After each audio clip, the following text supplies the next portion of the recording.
Di ko alam kung kanta ba ito ba ay kanta. Di ko alam ito kanta, kaya tumutok na sa history collections. Okay guys, ito nga pala, bagong ano na naman, collection, history collection na naman. Ito yung box ng Van Haas. Yung box ng Van Haas. Yan, vintage shoes, free walk. Yan po, vintage yan, lumang-luma na po yung box na yan. Noong sinaunang panahon pa yan. Meron pang tatlong silica gels. Yan guys. Yan. Do not eat yan guys. Pero nakain ko na yung isa niyan. Tapos ito guys, yan yung box ng Vans. Yan o, Van Haas. Napaka vintage po ng box na yan at original siya.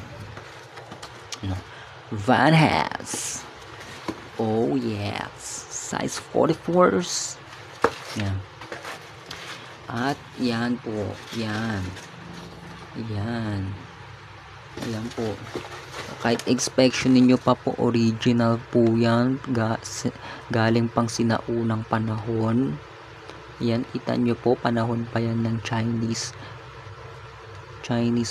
embassy colonials. Yan. Ito yung karton niya noong unang panahon pa to.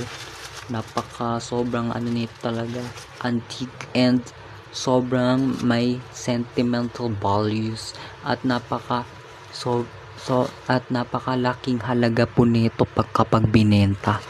Sobrang malaking halaga po siya pag binenta dahil sobrang vintage po niya at lumang-luma.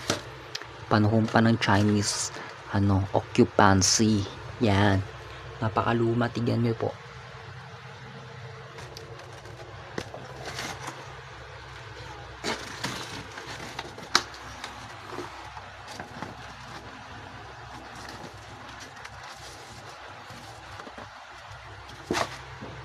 Okay po, yan, yun po. Yan, history collections.